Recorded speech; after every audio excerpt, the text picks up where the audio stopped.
no. Come on.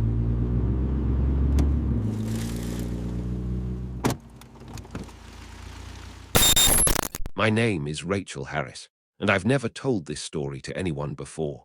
For a long time, I tried to convince myself it didn't happen the way I remember, that maybe I was overtired, maybe I imagined things. But there's no mistaking what I saw that night, or what I heard. It was early March, cold and damp, one of those evenings when fog rolls in and the air smells like wet soil. I was driving back from visiting my sister in a small town about 2 hours outside of London. The road that cuts through the countryside there is long, empty, and doesn't have much lighting. I remember thinking I'd rather be anywhere else than alone on that road. Around 11:40 p.m., my car started to make a strange sound, a low grinding noise, whenever I pressed the accelerator. I tried to ignore it, but a few minutes later the engine sputtered and the whole car jerked forward. I managed to pull over just before it completely died. I sat there for a moment, gripping the steering wheel, my hazard lights blinking in the dark. The road was empty, not a single car passed. I checked my phone, no signal. Of course, I was in the middle of nowhere. I tried restarting the car, but the engine only coughed and clicked. I could feel panic rising in my chest. It wasn't just fear of being stuck. It was that deep, uneasy feeling that comes when everything is too quiet. No wind, no insects, nothing. I decided to get out and check under the hood, even though I had no idea what I was looking for. The cold hit me instantly. My breath came out in pale clouds. I stood there with the flashlight on my phone, pretending to look at the engine while glancing nervously down the road. That's when I saw headlights approaching from behind. A large vehicle, maybe a pickup truck or a van, was coming slowly down the road toward me. My first instinct was relief, then hesitation. The truck slowed as it got closer, then stopped about 15 feet behind my car. The engine idled softly.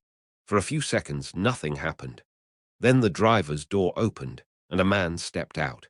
He looked to be in his late 40s, wearing a denim jacket and work boots, the kind of man you might see at a roadside diner at midnight. His face was mostly in shadow except for the beam of his flashlight. "You all right there, miss?" he called out. His voice had a calm, southern tone to it, friendly, but too slow, like each word was deliberate. I forced a small laugh. "Car broke down. I think it's the engine." "Mind if I take a look?" I nodded hesitantly. He walked up beside me and leaned over the open hood. His flashlight beam moved across the parts as he muttered to himself about hoses and belts. He sounded like he knew what he was doing. Up close, I could smell a faint mix of engine oil and something metallic on him. His jacket was old and stained, his hands rough and darkened by grease. He said, "Looks like your fuel line's clogged. You might be stuck for a while unless you get a tow." I remember asking if he had a phone I could use. He nodded and said, "In the truck. Come on, I'll let you make a call." For a second, I almost followed him, but then something made me pause. Maybe it was the way he said it, too casual, too quick. Or maybe it was the sound of something shifting in the back of his truck when he walked away. I stayed by my car and called out, "What company do you use?" He turned around and said, "Don't worry about that. I'll take care of you." The way he said, "take care of you," made my skin crawl. He opened the truck door and leaned inside to grab something. The headlights caught the side of his face, and that's when I saw it clearly for the first time. There was dried blood smeared across his left cheek and down to his collar. Not a fresh wound, it looked half-wiped, like he'd tried to clean it but missed spots. When he turned back toward me, I stepped back instinctively. He noticed. "You okay?" he asked, his tone shifting just slightly. I nodded quickly, pretending not to notice. "Yeah, just cold," he smiled, but his eyes didn't match the smile.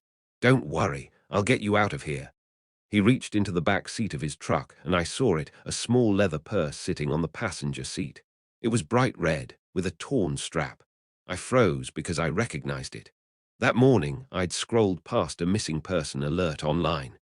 A woman named Emily Carter, last seen wearing a red jacket and carrying that exact purse. My body went cold. I looked at the man again, and I could feel my pulse pounding in my ears. He was watching me too now, silently, like he knew I had seen it. He started walking back toward me, slower this time. Everything all right? I forced myself to smile. Actually, I think I got it working. I'll be fine. He stopped a few feet away, his flashlight pointing down. You sure? Yeah, thanks though. I was already backing toward my car. He nodded slowly, his expression unreadable. All right then. I climbed into the driver's seat and locked the doors. My hands were shaking as I turned the key, even though I knew the engine was dead. I just needed to make him think I could drive away. He stood there for a moment, watching. Then he said something I'll never forget. You shouldn't lie, Rachel. I froze. I hadn't told him my name. He took another step toward the car, the beam of his flashlight sweeping across the windshield. I threw myself toward the passenger seat and grabbed my phone, trying to get any kind of signal. Nothing. He started tapping the glass with the end of his flashlight softly, rhythmically. Tap, tap, tap. Come on now, he said quietly. Don't make this difficult. I didn't think, I just moved. I climbed over to the driver's side and kicked open the door. It hit him hard in the leg, enough for me to slip past. I sprinted down the road barefoot, not daring to look back. I ran until my lungs burned, until the only sound I could hear was my heartbeat and the wind in the trees. Finally, I saw lights up ahead, another car coming from the opposite direction. I waved frantically, screaming for help. The driver stopped, rolled down his window, and asked what was wrong. I turned around to point toward where I'd come from, but the truck and the man were gone. Not a sound, just empty road and darkness. The police arrived about 20 minutes later. They searched the area and found my car with the hood still open. The red purse was gone too. No one ever found the man or the truck. A few weeks later, I got a call from the detective handling the case. They had finally located Emily Carter's body. She had been missing for 5 days. The cause of death was blunt force trauma, and her last known sighting was on that same road. Every time I drive alone now, I keep a small can of mace in my pocket and my phone on speaker. Sometimes, when I see headlights in the mirror at night, I still think of that man's voice behind me saying my name. I know what I saw that night, and I know one thing for sure: he wasn't there to help me.